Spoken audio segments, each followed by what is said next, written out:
Hello, everyone, and welcome back to Suni English. I'm so glad you're joining me today. We've got a fantastic topic that I think everyone can relate to: time management. It sounds a bit formal, doesn't it? But really, it's just about how we use our day to get things done without feeling super stressed. I used to be terrible at managing my time. I'd have a long to-do list, but I'd end up procrastinating, getting distracted, and feeling overwhelmed. Then, at the end of the day, I'd wonder where all the time went. Does that sound familiar? Well, after a lot of trial and error, I've found a few simple strategies that have completely changed how I approach my day. And today, I want to share them with you. These aren't complicated rules, just practical tips that you can start using right away. So, grab a cup of tea, get comfortable, and let's talk about how to take back control of our time. The first thing that made a huge difference for me was understanding where my time was actually going. It's easy to think we know, but when I actually tracked my day, I was shocked. I spent so much more time scrolling on my phone and watching random videos than I realized. So, my first tip is to do a simple time audit for a day or two.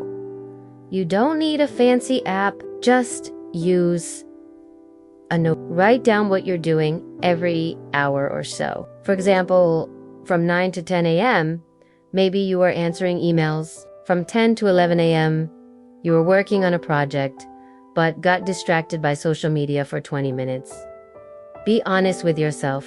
The goal isn't to feel bad, but to get a clear picture. Once you see where your time is going, you can start to make intentional changes.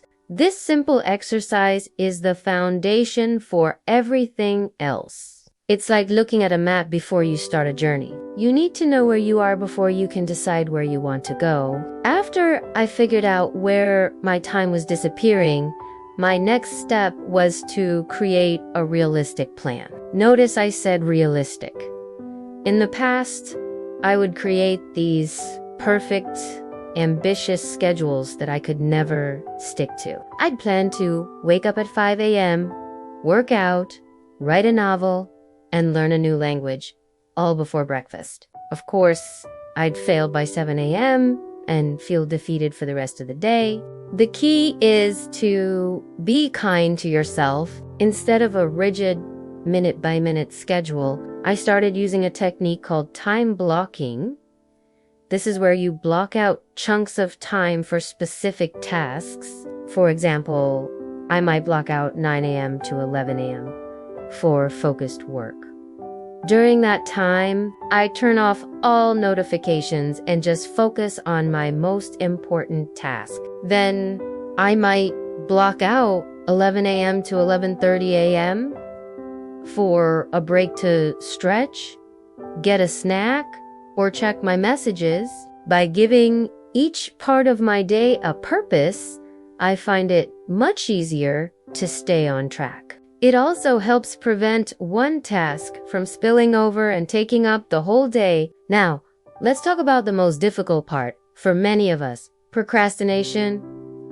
We all do it. That big, important task is staring at us, and suddenly, cleaning the entire house seems like a fantastic idea. My favorite trick for beating procrastination is the 2-minute rule.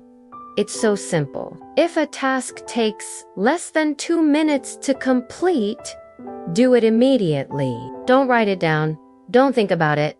Just do it. Replying to a quick email. Do it now. Putting your dish in the dishwasher. Just do it. This builds momentum and clears away all the small, annoying tasks that clutter our minds. For bigger tasks, the ones that feel overwhelming, I use a similar approach. I tell myself I will only work on it for 5 minutes. Anyone can do something for just 5 minutes, right? But what usually happens is that once I start I get into the flow and end up working for much longer. The hardest part is always just getting started, and this little trick helps me overcome that initial resistance. Another essential part of my time management system is prioritizing. You can't do everything at once, and not all tasks are equally important. I used to treat my to-do list like a random collection of things. Now, I use a simple method to organize it at the start of each day or the night before. I look at my list and I ask myself, what are the top 3 most important things I need to accomplish today? These are my must-dos. These are the tasks that, if I get them done, will make me feel like I've had a productive day, even if I do nothing else. Everything else on the list is a could-do.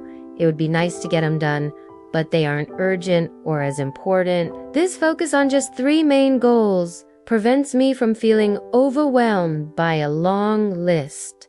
It gives my day clarity and direction. I focus all my best energy on those top 3 priorities first, usually in the morning when I'm most alert. Then, if I have time and energy left, I can work on the other items. Let's not forget the importance of breaks. This might sound counterintuitive when talking about being productive, but taking regular breaks is crucial. In the past, I thought I had to work for hours without stopping to be efficient. But I would just end up feeling tired, unfocused, and my work quality would drop. Now, I schedule my breaks just like I schedule my work. I use the Pomodoro technique sometimes. This involves working for 25 minutes, then taking a 5-minute break. After 4 rounds, you take a longer break of 15 to 30 minutes. During my breaks, I make sure to step away from my screen. I might stretch, walk around, grab a glass of water, or just look out the window. This gives my brain a chance to rest and recharge. When I come back to my work, I feel refreshed and can focus much better. Remember, we are not machines. We need rest to perform at our best. Pushing yourself too hard without breaks will only lead to burnout, which is the opposite of productive. An important part of managing your time is also managing your energy. Have you ever noticed that you feel more creative or focused at certain times of the day? I'm definitely a morning person. My brain works best between about 8 a.m. and noon. That's when I schedule my most difficult and important tasks there. Ones that require deep thinking and concentration. In the afternoon, my energy levels dip a little. So that's when I schedule easier tasks like answering emails, making phone calls, or organizing my files. I try not to force myself to do creative work when I'm feeling tired. It's like trying to swim against the current. It's just not efficient. So pay attention to your own body's rhythm. Are you a morning lark or a night owl? Plan your day around your natural energy levels. Work with your body, not against it. This small shift can make you feel so much more effective and less stressed. You'll get more done with less effort. Finally, a big part of good time management is learning to say no. This was a hard one for me. I always wanted to be helpful and agreeable, so I would say yes to every request, every invitation, and every new project. But my time and energy are limited. By saying yes to everything, I was really saying no to my own priorities and goals. I ended up feeling stressed, resentful, and spread too thin. I learned that it is okay to politely decline things that don't align with my goals or that I simply don't have time for. You can say something like, "Thank you so much for thinking of me, but I can't commit to that right now as my schedule is full." It's not about being rude. It's about protecting your time so you can focus on what truly matters to you. Setting boundaries is a form of self-respect.